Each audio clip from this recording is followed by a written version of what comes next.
Hey everyone, welcome to another episode of Crypto Corner, the video podcast where we talk everything crypto. Now, in today's episode, the token of Mantra, had a meltdown yesterday. It crashed by 95%, and by the look of it, it is over for Mantra. On a more positive note, Bitcoin is on its way to recovery from its 3-month correction, and right now it's breaking out of a bullish pattern that could send it to 137,000 during this cycle. I'll go into more details now. Let's get started. Alright guys, let's get started. You're watching Crypto Corner, your go-to place for everything crypto, with myself, OJ, crypto analyst and investor for over 9 years. In fact, it is my 10th year this year that I've been in crypto.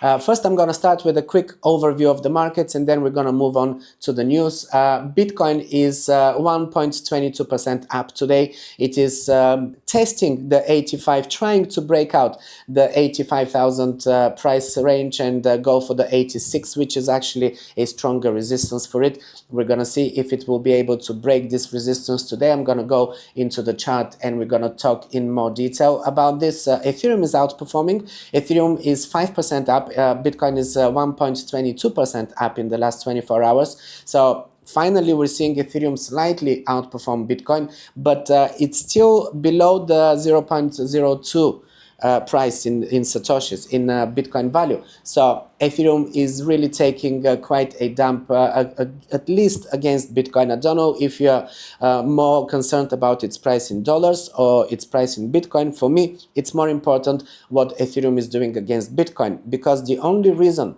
to be holding any altcoin, or Ethereum for that matter, is to grow your Bitcoin stash. So if you are not holding a coin that is outperforming Bitcoin, then you're losing money.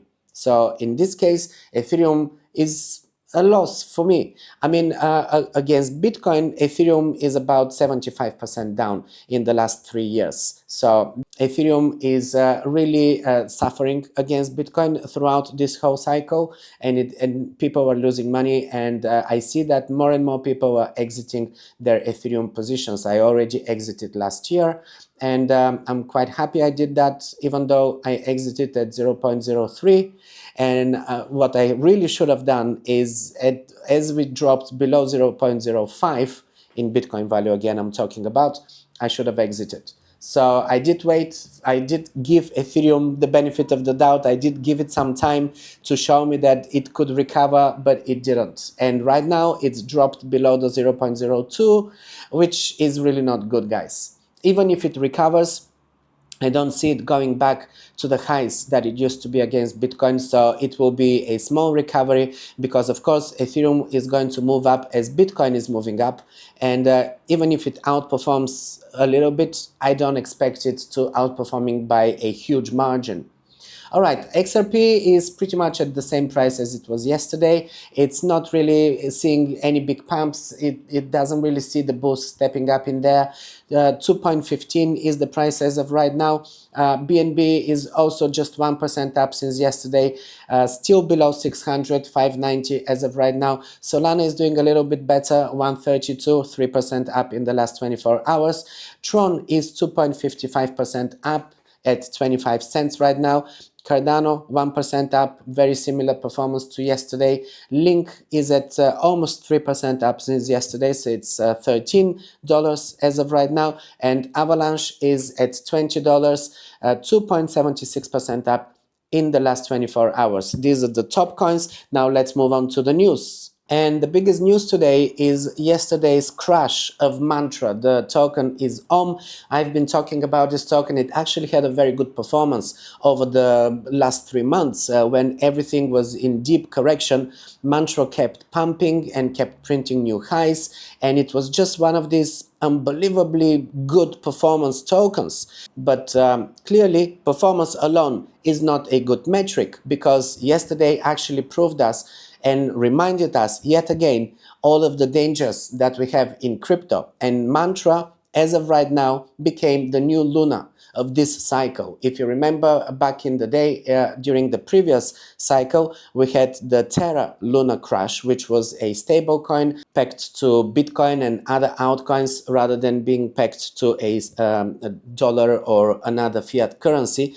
And the algorithmic stablecoin basically failed. So at some point, Terra wasn't able to sustain its value, and a big sell-off followed because of that, and everything just crashed in a day. In a few hours, it actually went pretty much to zero.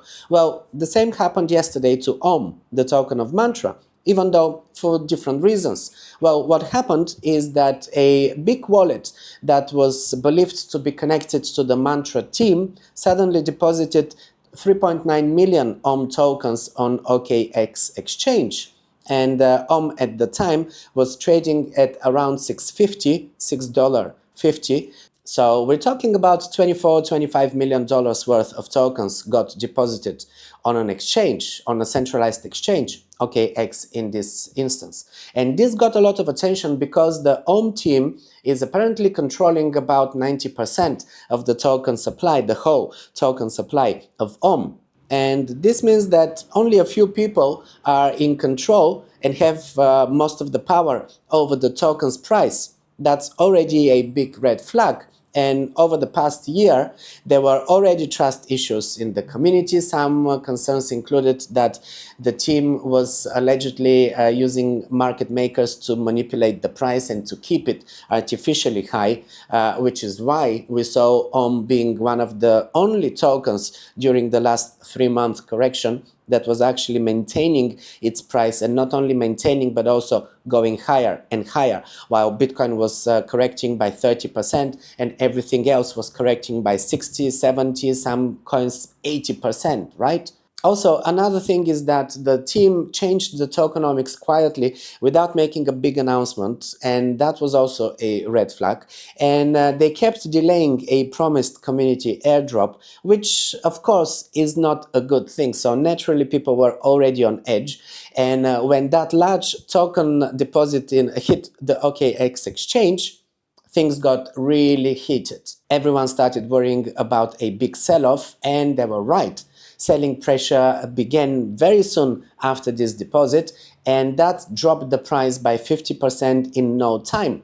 Also, the situation got worse because of something else, over-the-counter trading.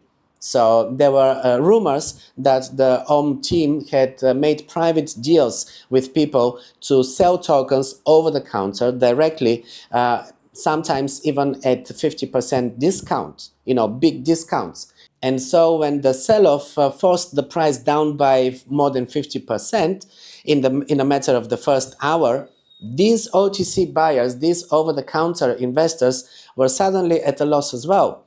And if you buy a token at half price and you still are at a loss very soon after that, this is not going to be comfortable for anyone. So the panic kicked in. Everyone wanted to exit before the price drops even further, and the ripple effect basically caused the price to crash even faster. So in a matter of just an hour and a half, 2 hours, the price crashed by 80%, then it was 85%, then it was 90%. It went below $1 from $6.50. The market basically collapsed, a complete meltdown. And this wasn't just a dip, this wasn't just a glitch in an exchange's system. It was not a sell-off due to technicals or anything like that. Now we can speculate whether it actually happened forcefully, whether the team of Om was meaning to sell these tokens and rug pull everyone, or it just happened naturally because people seeing this big transfer in OKX and started selling, therefore they caused this crash and everything. But the result is that a lot of people got burnt, including those that had no idea what was going on behind the scenes. And in a matter of an hour and a half, we saw $5.5 billion being wiped out. A lot of leverage orders got wiped out. There were many liquidated orders in leverage trading. This is also why I tell you guys, I always remind you, don't do leverage trading, or if you do leverage trading, do it in short terms. Don't leave your positions open for a very long time. And because at the time when you're not at your computer, something like that could happen and you can get liquidated. And if you've taken a big leverage, if your position was 20x or 50x, as some people do, this could be really, really detrimental. This could actually just wipe out your account entirely. So definitely this is just a reminder yet again that if you are trading or if you're investing in any altcoin, first of all, don't invest. Don't have an investor mindset when we're talking altcoins. Altcoins are trading tools. They're not investment tools. Just like with this, we saw it with Terra Luna before, we saw it with many other tokens. These kind of things are actually happening all the time. Of course, not on a magnitude of this, because was actually traded in big volumes and Terra Luna was traded in big volumes.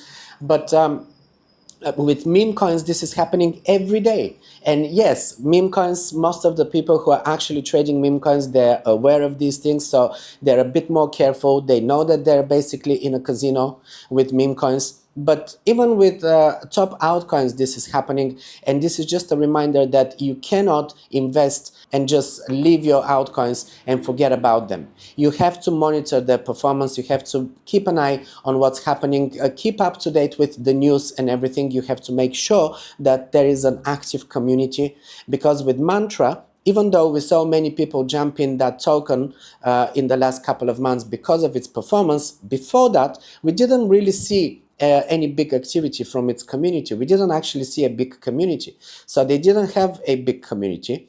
The team controlled most of the tokens, so the majority of the tokens were centralized in one wallet. This is always a red flag. So if you are investing in a token that the majority of the token supply is centralized in one wallet, that's not good. And by the way, the Trump token is like that. I reported on it when it first came out. 80% of the token supply was held by one wallet. And then huge amounts of the supply were also held in another 3 wallets. So the majority of the supply of Trump's token, at least in the beginning, was being held in just a few wallets. And this is not a good thing. That's why I'm not interested in that token. No matter if you think that it might perform well in the future, that's not a token that I will be investing in, and neither should you. If you want to make money with altcoins, you have to trade them. You cannot just buy a token and forget about it for 2 or 3 years, because the likelihood of it dropping and losing its value is much more than the likelihood of it going up. And this is proven again and again. Ethereum is a great example. Now, Ethereum today is at the same price where Ethereum was 5 years ago. So how is that about a 5-year investment? You're literally at 0% profit, or at best, you're at 1 or 2% profit in the last 5 years with Ethereum. At the same time, Bitcoin has made new all-time highs, and it's now corrected from its latest new all-time high, but it is 30% down from its new all-time high. And Ethereum hasn't even made a new all-time high during this cycle. This is a loss. Cardano is doing the same. XRP is doing the same. XRP used to be over $3. Right now, even after the SEC case got closed, after its pump and retail came back and pumped it to, $2.80 or whatever it was, it's now at $2. In the long term, this is not a profitable coin, because during that time, Bitcoin has made much bigger highs. So if you look at Bitcoin value, this is really your metric. If the token in the last 2 or 3 years has not outperformed Bitcoin, then you have no business holding that token. This is for any altcoin, guys. So this is really just a reminder yet again that if you are in crypto, especially if you're investing to make money, you have to invest in tokens that are outperforming Bitcoin, or just stick to Bitcoin. And in my case, my advice is just stick to Bitcoin.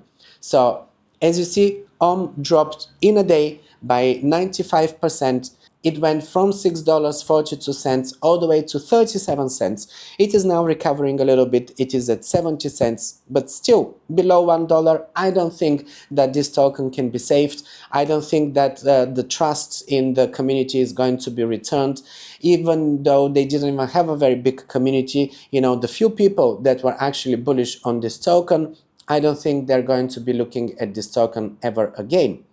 Now, at the same time, Bitcoin is making a bullish formation from which it is now trying to break out. And it is on par to break out. This is a descending triangle here, or descending wedge, or a falling wedge, whatever you want to call it.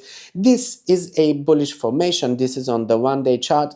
And as we see here, an attempt to break out from this pattern, this is a very bullish move if we manage, because we are currently touching the 50th EMA on the one-day chart, and I've talked about this before. This is a resistance, and only after we manage to flip this, right now it is a resistance level, after we manage to flip this into a support, then we can really talk about new highs. And if we manage to do that this week, or even today, as I'm hoping, then we can actually look at Bitcoin at $137 price for this cycle. Of course, this is in the longer term. This is not going to happen tomorrow or next week or anything like that, but this is a pattern that I have superimposed the length of this pattern from the beginning of it, from when it started forming to the high of this pattern, and then superimposing this from the bottom of the current range to where it goes to 137,000. Now, this is called a fractal. This fractal doesn't necessarily have to play out this way, but the likelihood of it playing out like this is very high. And this is why we use patterns and we use fractals. And I actually have a free ebook, guys, with the most commonly used patterns in charting, in technical analysis. You can grab it from the link below this video in the description, or if you're watching this on YouTube, you can scan this QR code. So you can grab this. It's a free PDF. I've explained all of the most commonly traded patterns, and this is one of them. So definitely, if this pattern plays out the way that it usually does, we have a chance of seeing Bitcoin at 137 over the next few months. Of course, during this cycle is what I'm talking about. But let's talk about the shorter term, because this is in the longer term. In the short term, right now, this is the 4-hour chart. We are seeing that we are hitting a resistance here. We already tried once. We failed to break above this resistance. The actual resistance is sitting at 86,000. We're currently at 85,300 as we speak. So it is possible that we actually break above this resistance today. Or if we don't, then in the short term, we are making a double top here. So we are going to prolong the correction. I feel that if we fail to break above this and, reclaim this level as a support, then we're going to drop again to 82, 83,000. In the 4-hour chart, this is currently where we're having the 50th moving average, and the support is that 50th moving average. It's also coinciding with the 89 moving average, and I'm watching the 89th because it's often a Fibonacci level. So it's similar to the 100 moving average, but it is just slightly more accurate. So these two moving averages right now are making a bullish cross, and they're both forming this strong support. So if we are to get rejected from the 86,000 range, it is very likely that we can pull down and we can retest this support. This is where I'm seeing Bitcoin dropping to, if it is to get rejected. So all eyes on this breakout right now. If we manage to have a decent breakout, then we can look into Bitcoin reclaiming the 88, 89,000. 89,000 is going to be the next hurdle, the next level where we've had rejection previously. So that will be the next resistance level. And then after that, Bitcoin will be hitting 90s. So when we are in the 90,000, definitely I will be making a new update. So watch out for this. And before I leave you guys, a quick reminder to always keep your coins in your own self-custodial storage. I travel right now, I'm in Buenos Aires, and I travel with all of these cold wallets. I have here OneKey Pro, I have OneKey Classic, I have Tangem, I have Bitbox. This is the Tangem Ring as well. There are all kinds of wallets. They come in all kinds of shapes and sizes and everything, so you have plenty to choose from. I have a free PDF where you can see all of the reviews that I've done over the years from all of the different brands and everything. I've reviewed all of the top wallets currently on the market. So you can go through that PDF, download it. The link is in the description below, or you can scan this QR code as well and download this free ebook and just go through the reviews. Pick the one that seems to be right for you. It doesn't matter which one. My personal preference right now is for OneKey Pro, but I also like the OneKey Classic. I like the Tangem. all of the wallets right now are really secure and everything. So it really comes down to price and size and format, whichever you like. It's up to you. But definitely, guys, make sure that even if you hold just $1,000 in crypto, put it in a cold wallet, self-custodial cold wallet, because custodial wallets have the right to freeze your account. They can force you to go through all kinds of identification and proof of ownership and proof of purchase and all of these things, and make it difficult for you. I know people, I have customers who actually use my services to help them with these things. So I know a lot of terrible stories that happen to people with even Coinbase, you know, such a big wallet provider. They can freeze your account for months and months. One of my actually clients is still dealing with them after a year, and he cannot get access to his accounts because they're frozen. So definitely, guys, make sure to keep your coins in a cold wallet, not to mention all the hacks. I mean, many people are keeping their coins on exchanges, but if you're not trading these coins this week or next week, then move them out of the exchange, put them in your cold wallet, and then when you need to trade them again, bring them back in. The fees are not that high. You better pay, you know, $1 or $2 fee for the transfer than just risking your coins getting stolen from a hack or anything like that. So this is everything. Thanks for staying until the end of the video. And while you're here, just pick another one and I'm gonna see you there.